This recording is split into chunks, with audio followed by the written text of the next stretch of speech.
Hey, Bruce. I want to ask you about the offensive line. It seemed like another strong game with no sacks. I think only 3 quarterback hits, not a lot of tackles for losses at all for the Vikings yesterday. And I want to ask you in particular about Tristan Wirfs and just how much you've come to expect a high level of play from him as a rookie at right tackle.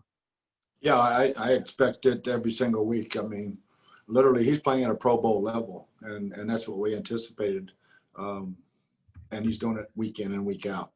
So yeah, that's kind of what I expect every week now. And yeah, we had the one pre-snap penalty, or we'd had another no turnover, no penalty, no sack game. And but the offense finally get game balls. Yeah, they had a great day. The only pressures really came from the tight ends. Thanks, Bruce. You bet. All right, we'll go over to Joey Knight.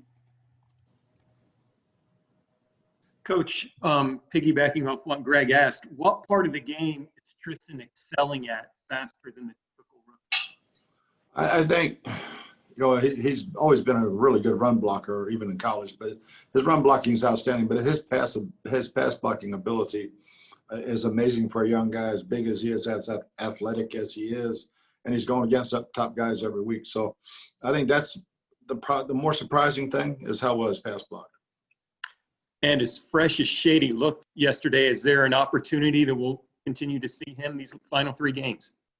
Yeah, I mean, that's something we'll evaluate each week and see which best 47 it is for that ball game to win. All right, we'll go over to Scott Reynolds.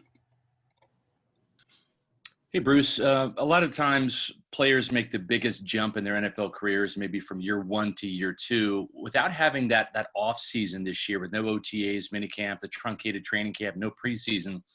Do you feel that your second-year guys like Anthony Nelson, Devin White, Sean Murphy-Bunting, Jamel, and Mike Edwards, that their growth has been stunted a little bit because of that? Yeah, I think so. All those second-year players, I think, were stunted this year a little bit. Not as much as the first-year players, but yeah, they're developing, not being able to be in the building, be around the coaches, actually get that practice time to continue to grow. I think it hurt everybody. And Anthony Nelson didn't get a sack yesterday, but came awfully close. And you saw Pat O'Connor getting his first sack. How do you like the development of some of your younger guys kind of having to do this on the fly without getting that developmental time like they would in the preseason? Anthony's had a heck of a year. He's got a lot of pressures and uses length, batted some balls. Pat's one of those guys that, man, he's a rolling ball of butcher knives, baby. He's playing full speed all the time. Love him. He practices as hard as anybody that we have, and really happy for him to see him get that sack. Thank you, Bruce. You bet. I'll go over to Rick Stroud. Any media that have questions, please raise your hand.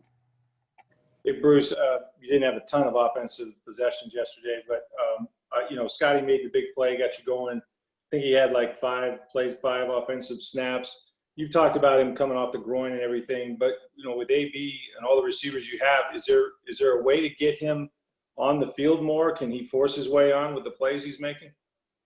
Yeah, I mean, we didn't have that many snaps, in that ball game. We didn't use the 4 wide, no, and a tight end, or that we didn't use that much in this ball game. It just that was his package. Right. That we used a bunch in Kansas City. So yeah, each week's different, and got all the confidence in the world. When he's in the game, he'll make a play. And what's it like having not just Shaq, but JPP on the other side? The versatility that JPP has shown to move around. And I mean, for those guys, one's going to be a free agent again. You'll have a decision to make with him, and JPP has another year. It doesn't look like he's slowing down, but you've got some. You must feel like you have a luxury with having. I think they have the most sacks, maybe, or near it in the last 2 years. Those two. Yeah, I mean, it is a luxury, and we don't plan on Shaq getting going anywhere, and I don't think he wants to go anywhere because having JPP on the other side really helps him out, and right. I think vice versa. Putting them over the guards this week, they did some different stuff, and they're a heck of a duo, man. When you can get people one-dimensional, they're hard to block. Yeah, thanks. We'll go with JP Peterson. Hey, Coach. After this past game, like, where do you think your offense and your defense is at this point? I mean, you really feel like you're you're locked in for December and everything you've worked toward and you've really hit your stride. I mean, there's critics out there saying this team still doesn't have an identity. What's your take on that? Yeah, I don't really care what people say. I like the way we played football. I mean, one of our major goals was not let Thalen or Jefferson get over the top. I think they had a combined 80 yards. We'll give up some runs to keep guys in front of us.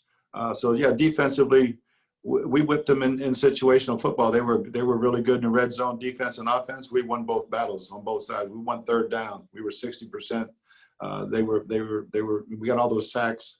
So yeah, I think we beat them in situational football, and our defense, we missed 14 tackles. That's the only negative thing about the whole day. And I thought coming out of that was going to be a tough one, tackling him and getting him on the ground. But other than that, I thought we played really, really well. Yeah, I was going to ask you, the two receivers, for the two previous games that, Kelsey and Hill went off and Cup, but this time their top receivers did not. What specific changes did Todd make to keep that from happening?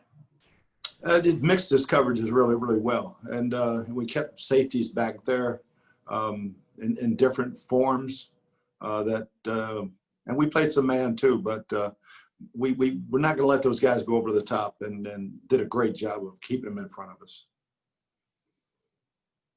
All right, we're going to go to Jenna Lane. Hey, Coach. Early on in the game on the opening drive, 3rd and 3, Brady missed Gronk on that deep shot. But then you got in a 3rd and 4th situation, and he was able to hit Scotty Miller with that 48-yard deep pass for that touchdown. Can you just talk about your identity? I mean, everybody knows you as no risk it, no biscuit, but some people would also argue, well, if they've had, issues going 3 and out or sustaining drives at times, maybe they go for some of these shorter, gimme completions there on those types of plays. But I know you don't necessarily operate with that philosophy. Well, I think if the people that were saying it actually watched the film, Mm-hmm.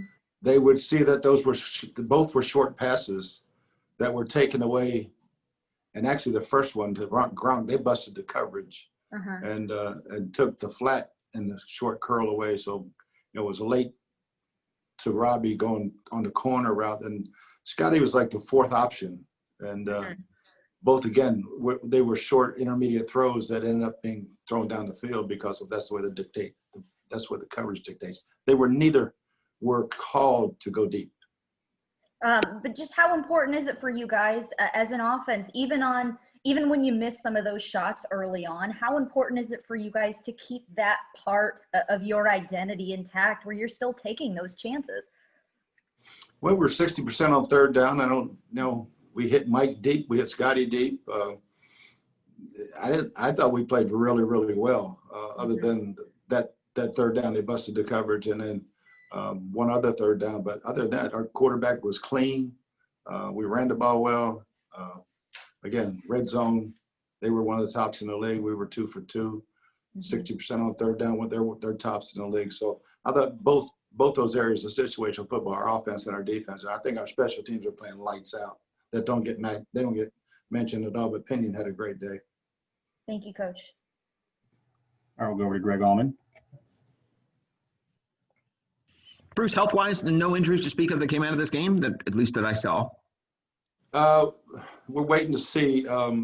Rojo may have fractured a pinky.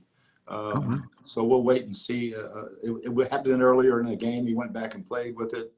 Whether they have to put a pin in it or not, we have to wait and see. And I don't know what that will do. Chris played through it, and we'll see what happens with him. I think that's about it as far as anything could be major. Thank you. All right, we'll go over to Rick Stroud. Coach, Atlanta made a coaching change, obviously, in the middle of or early in the year. Raheem Morris is coming there, and they've actually won some games. They lost yesterday, obviously. But what changes do you see the way the Falcons have been responding to that? Yeah, I think that they really have identified with Raheem, and Raheem brings a ton of energy. And having coached both on their offense for a couple of years and their defense, he's got great relationships with all the guys. I think they're playing really, really hard for him. And I think he's a hell of a football coach. So I think Matty Ryan is still playing at a high level, and whether we can get our hands on Todd Gurley and keep those receivers in front of us, and same thing defensively. They've started pressuring the quarterback a lot more in recent weeks. And but I think they're playing their tails off for Raheem. Thanks. All right, time for a few more. We'll go to Scott Reynolds. Bruce, last year you were saying that you wanted this team to get to the point where they weren't hoping to win, they were expecting to win. You feel that that's the case? And what was the demeanor like in the locker room yesterday? Was it one of happiness and elation, or just kind of business as usual because they're at that level where they expect to win now? Yeah, we take the field every week expecting to win, no matter who we're playing. And but again, winning's hard in this league, so you better enjoy it while you can. You only get about 12 hours. It's not you can out and celebrate anymore. You go to the backyard and have a drink and then get up and go to the next one. The players get a couple extra 24 hours, maybe. Coaches don't. But, yeah, this time of year, you're happy as hell in the locker room. There's a lot of relief and there's a lot of enjoyment, too. All right, we'll close out with a question from Jenna Lane. Hey, Coach, it was reported before the game that you had tried to make arrangements with Tom Brady to do some golfing during the bye week, and I guess the league kind of nixed those plans, unfortunately. Can you just speak to, especially considering there's been a lot of chatter from outside this area, trying to speculate on you guys' relationship. I think those of us that know you guys know that that's not really the case, but can you just speak to, like, you know, the importance of kind of building that relationship and continuing to build it off the field, and kind of what you guys were looking to do there? Yeah, that's what I've always done. You know, the quarterbacks that play golf, I always love to play with them, especially in the open day, just relaxing. And it's one thing to sit around an office and ask questions. It's another thing to go out and enjoy yourselves and have that time together where you can still get some things done that are very, very important. And it doesn't have to be in the situation where it's, you know, a classroom.